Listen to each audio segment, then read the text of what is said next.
Coucou. Aujourd'hui, on va voir ensemble ce convertisseur de courant électrique que j'ai fabriqué moi-même.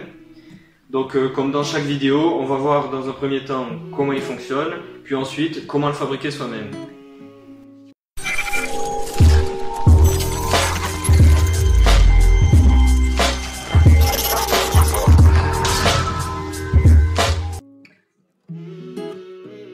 Alors d'abord, qu'est-ce qu'un convertisseur de courant électrique ? Eh bien, un convertisseur de courant électrique, ça sert à convertir un courant. Celui que j'ai fabriqué, il convertit un courant continu en courant alternatif. Bon, là vous allez me dire, ouais, mais c'est la même chose qu'un onduleur. Ben non, parce que la tension reste la même. Donc là, si je mets par exemple 5 volts en entrée, à la sortie j'aurai 5 volts en alternatif. Il n'y a que la forme du courant qui change. La tension reste la même. Bon, ok, mais ça sert à quoi ton truc en fait ? Eh bien, ça sert à plein de choses, à faire de l'induction, à alimenter certains moteurs électriques, à faire de la stroboscopie, à doubler une tension continue et j'en passe. Par exemple, s'il me faut 1,5 volts alternatif, je branche une pile et voilà. Avec ça, je peux avoir des tensions alternatives très basses, mais aussi des tensions alternatives très élevées. Et on peut régler la fréquence soi-même. Autre avantage qui n'est pas obligatoire mais que j'ai quand même voulu mettre, c'est que j'ai 2 secondaires sur le transformateur. Et du coup, si j'ai un projet où il me faut 2 alimentations de 12 volts, mais que j'en ai qu'une à disposition, eh bien je branche l'alimentation sur le convertisseur et j'ai juste à placer 2 ponts redresseurs sur les sorties. Et voilà, je me retrouve avec 2 alimentations 12 volts indépendantes et qui ont 2 masses différentes. Et ça c'est très utile, notamment pour des amplificateurs audio ou des systèmes avec des oscillateurs et tout. Donc voilà, le convertisseur peut aussi servir pour doubler une tension continue. Et autre chose aussi, c'est que le convertisseur peut aussi servir à déconnecter un système de sa masse, puisqu'il y a l'isolation galvanique du transformateur. Bon allez, petit test en direct. Je mets une alimentation continue en entrée, et on voit qu'en sortie, il y a de l'alternatif. Pour voir si ça marche bien, on peut mettre un haut-parleur à la sortie.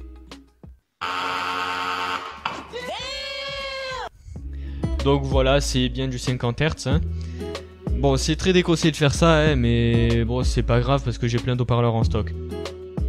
Je peux maintenant mettre 2 ponts de diode pour obtenir 2 sorties identiques.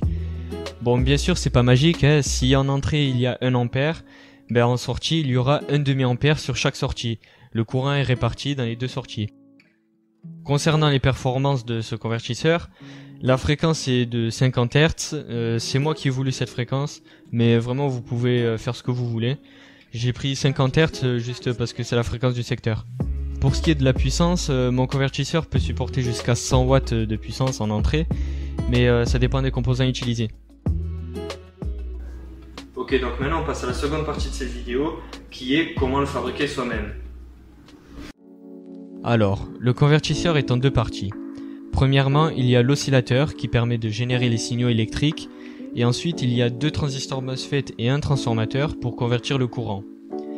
Finalement c'est assez simple, c'est un oscillateur avec un NE555 qui génère un signal carré qui dépend des valeurs des composants autour de lui. Je vous mets dans la description un lien vers un site qui permet de calculer les valeurs des composants qu'il faut utiliser pour obtenir la fréquence que vous voulez. Il faut que le signal ait un ratio de 50% pour pas qu'il y ait de déséquilibre.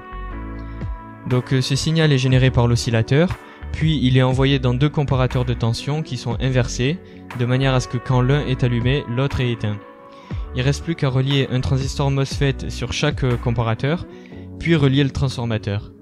Et voilà, on a un signal carré qui va d'un côté puis de l'autre, mais jamais des 2 côtés en même temps. Ensuite, pour le transformateur, il faut que le secondaire ait un tout petit peu plus de spire que le primaire, genre 3 ou 4 spires de plus, pour compenser les pertes. Et on peut mettre aussi autant de secondaires qu'on veut, donc pour doubler, pour tripler, pour quadrupler une tension si on a besoin. Pour ce qui est de la puissance du système, ça dépend des transistors utilisés, comme je l'ai dit, et du transformateur. Personnellement, j'ai utilisé des transistors IRFZ44N qui font 100 watts. Donc si je dépasse les 100 watts, ben, le circuit va cramer en fait.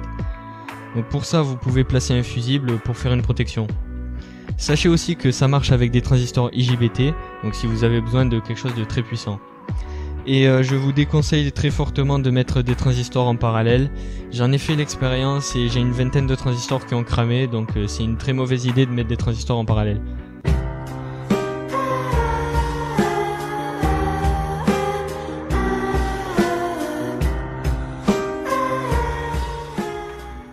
N'oubliez pas de placer des radiateurs sur chaque transistor, parce que même s'il chauffe peu, si on l'utilise longtemps, ça peut finir par poser problème.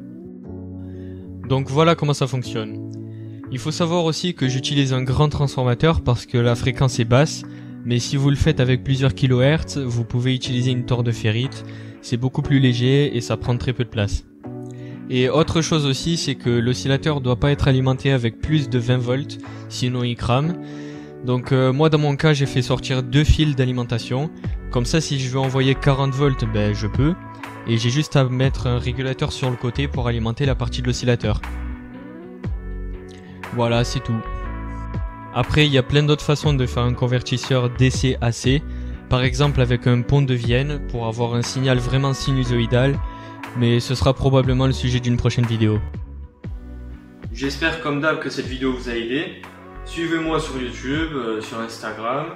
Rejoignez mon groupe d'électronique si vous voulez pour partager vos projets ou si vous avez besoin d'aide. Et à la prochaine.